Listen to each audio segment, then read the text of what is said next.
ओ ऐसन चिकन चिकन माल प्रभु जी कहाँ बनावेला, ऐसन कोरा कोरा माल प्रभु जी कहाँ बनावेला, ऐसा सुकर सुकर माल प्रभु जी कहाँ बनावेला। आर्डर दे के कौनो बढ़ई के खुदई गढ़ावेला, आर्डर दे के कौनो बढ़ई के खुदई गढ़ावेला, ऐसन चिकन चिकन माल प्रभु जी कहाँ बनावेला, ऐसा कोर्रा कोर्रा माल प्रभु जी कहाँ बनावेला, ऐसा कोर्रा कोर्रा माल प्रभु जी कहाँ बनावेला।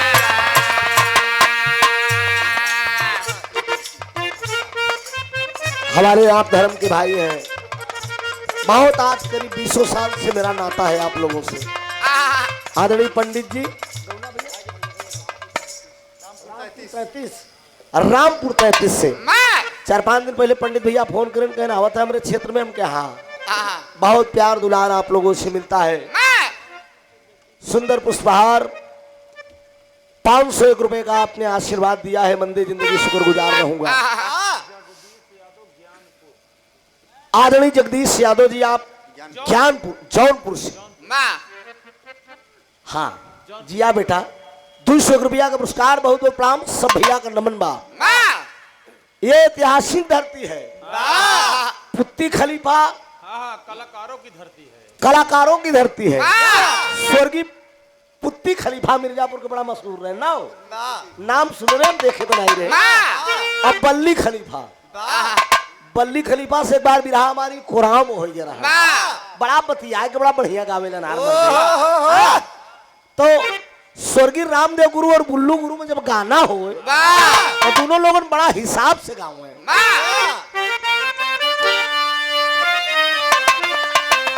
ये लाइन बात कहे हम प्रीतिया,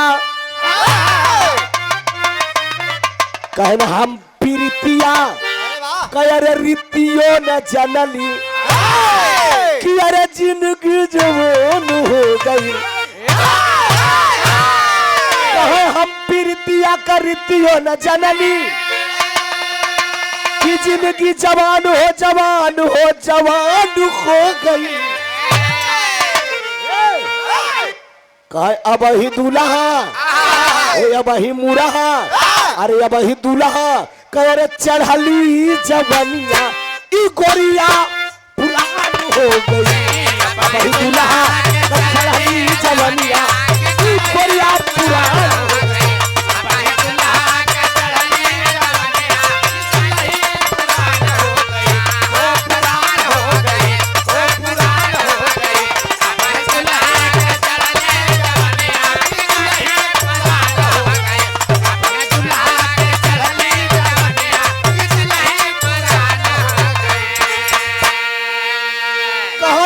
दूल्हा का चढ़ली जवनिया ई गोरिया पुरान हो पुरान हो पुरान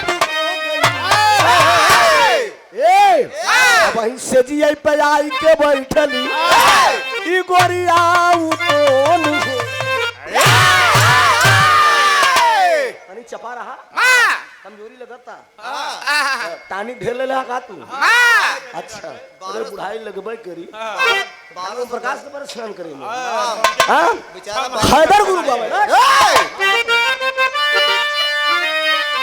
उस्ताद हमरे गाँव में गईले ससुरारी, पंडित भैया ये हैदर गुरु हमरे गाँव थे, तो थोड़ा सा इलाहाबादी भी लहजा आप लोग ले चला जौने फन का हम माहिर है। सुना ये हैदर गुरु हमरे गाँव है, गईले ससुरारी बन के दुल्हावा, गईले ससुरारी बन के दुल्हावा हम ये ठीक कमाल कई दिया, गईले ससुरारी बन के दुल्हावा हम ये ठीक कमाल कई दिया, गईले ससुरारी बन के दुल्हावा हम एक कमाल कई दिया, ओ कमाल कई दिया, ओ कमाल कई दिया, गईले ससुरारी बन के दुल्हावा हम एक कमाल कई दिया। अरे गईले ससुरारी बन के दुल्हावा हम एक ठीक कमाल हो कमाल कई दिया। कहे छोटका सरवा जब लावा पर छलस, नन का सरवा जब लावा पर छलस, हम ललकी रुमाल दई दिहा। छोटका सरवा जब लावा पर छलस, हम ललकी रुमाल दई दिहा। छोटका सरवा जब लावा पर छलस, हम ललकी रुमाल दई दिहा। ओ रुमाल दई दिहा, ओ रुमाल दई दिहा। छोटका सरवा जब लावा पर छलस, हम ललकी रुमाल दई दिहा। छोटका सरवा जब लावा पर छलस, हम ललकी रुमाल दई दिहा।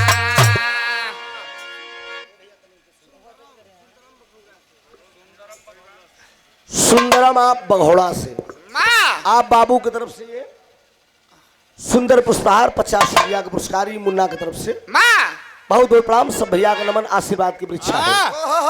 बड़ा धुन तराना का आनंद आप लोग लिया। अभी अभी आप साथी कलाकार उजाला यादव जी से धन्यवाद है आपको भी, और आपको भी सब भाई को धन्यवाद है। तो कार्यक्रम का आनंद अभी आप लोगों ने लिया है। फौजी की कहानी आप लोगों ने सुना। वीर का भाव एक आशा नहीं पूर्ण विश्वास है। एक विरहा इधर से भी होगा, एक जवान की गाथा मिलेगी। दोनों सगे भाई हैं, लेकिन हिंदुस्तान और पाकिस्तान का मैटर है। दोनों भाइयों में अलग अलग पहचान हुई, बिछड़ गए बचपन में और फिर बाद में मुलाकात हुई। तो कहा गया कि मित्रों, इस धरती पे इंसान कितना भी धन दौलत कमा ले, लेकिन भाई का दर्जा इस धरती पे सबसे ऊंचा है। एक ऐसी कहानी मिलेगी, बीच में उठा बैठी नहीं होनी चाहिए, क्योंकि श्रोता कलाकार के मुकद्दर के मालिक हुआ करते हैं। एक मून मिजाज से बिरहा है, से सुनला फिर लाइन के बाद ये बिरहा के बाद चेंज किया जाए। चल बेटा कैसे बंद बा हो?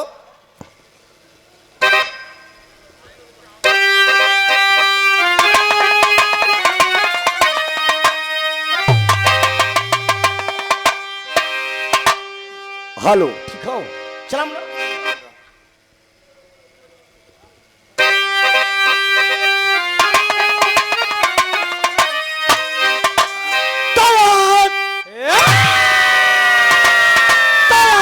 इतिहास का समय का रहा। अरे आजाद हम है हमारा तिरंगा, हमारा झुकेगा नहीं। अरे नहीं झुक सके तीन रंगों में रंगा। रंगा है धरती लहू से यही, अरे यही पापी अंग्रेज बचा रहा था दंगा। अरे दंगा हुआ देश आजाद है, आजाद होकर पढ़ते हम का खागा घायंगा।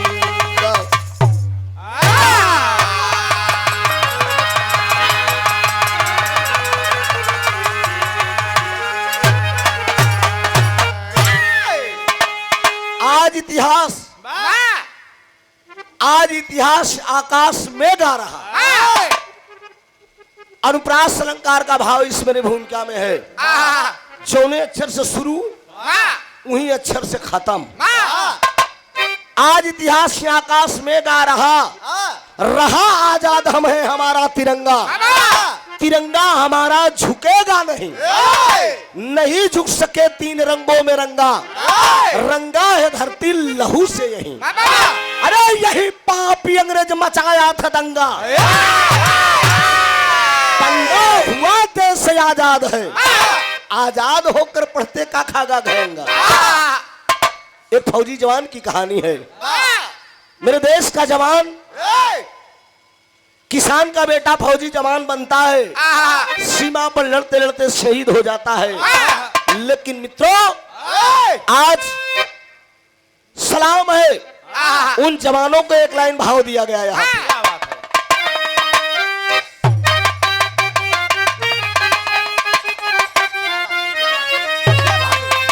यह लाइन है कि अरे राहे वफा में मुझको भी,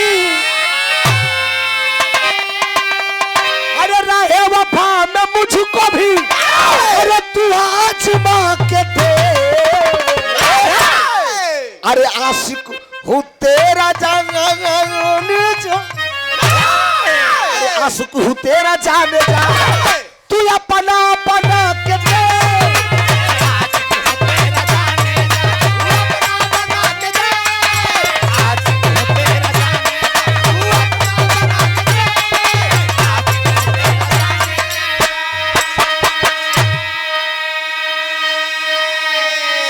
देश का जवान कह रहा है, क्या भाव में कहता है कि हिम्मत हो तो संग में, अरे हिम्मत हो तो संग में, अरे पंजाब मिला के दे। अरे आ जाएगा समझ में, अरे आ जाएगा समझ में, अरे कभी जंघा मिला के दे। आ जाएगा समझ में, जंघा मिला के दे।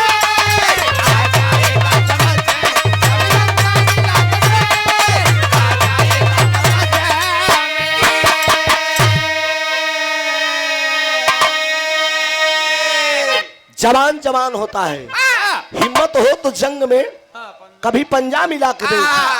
आ जाएगा समझ में, कभी जंघा मिला के दे। इस कहानी की शुरुआत दरदार दारा दारा